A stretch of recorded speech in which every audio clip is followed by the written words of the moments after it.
Mark 11ஆம் அதிகாரத்துல, நீங்கள் ஜெபம் பண்ணும் போது எவைகளை கேட்டுக்கொள்வீர்களோ அவைகளை பெற்றுக்கொள்வோம் என்று விசுவாசியுங்கள், அப்பொழுது அவைகள் உங்களுக்கு உண்டாகும் என்று சொல்கிறேன். இயேசு சொல்றாரு, நீ எதையாவது கேட்டால் அவைகளை பெற்றுக்கொள்வோம் என்று விசுவாசியுங்கள். ஆர்டர் போட்டது வரும் என்று நம்புகிறீர்கள். உலகத்துல எல்லாம் அப்படிதான் பண்றோம்.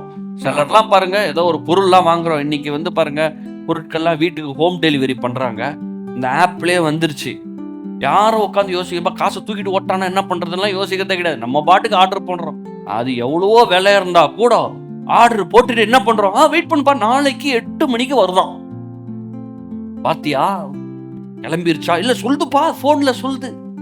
எல்லாமே என்ன பண்றோம், அப்படிதான் செயல்படுறோம் பூமியில.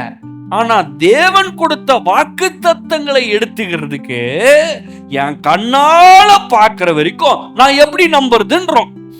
ஆண்டவர் சொல்றாரு, நீ ஜெபம் பண்ணும் போது, எல்லாம் சொல்லுங்க, ஜெபம் பண்ணும் போது, எல்லாம் சத்தமா சொல்லுங்க, ஜெபம் பண்ணும் போது. காலைல ஜெபம் பண்றீங்க, நைட்டு ஜெபம் பண்றீங்க, நடுவுல ஜெபம் பண்றீங்க, இன்னைக்கு ஜெபம் பண்றீங்க.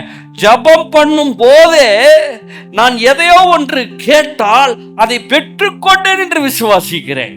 எதை கேட்கிறீர்கள்? உங்க வாழ்க்கையில கதவு திறக்கப்படணுமா? கேளுங்கள், இயேசுவின் நாமத்தினால என் வாழ்க்கையில் அடைப்பட்ட கதவுகள் எல்லாம் திறக்கப்படுவதாக. அப்ப நான் என்ன பார்க்கிறேன், ஆண்டவருடைய கரமே என் வாழ்க்கையில இருக்கிற கதவெல்லாம் திறக்கிறதா நான் பார்க்கிறேன். உங்க வாழ்க்கையில நான் அதை பார்க்கிறேன். சாப கதவுகள் எல்லாம் மூடப்படுகிறது, ஆசீர்வாத கதவு எல்லாம் திறக்கப்படுகிறது.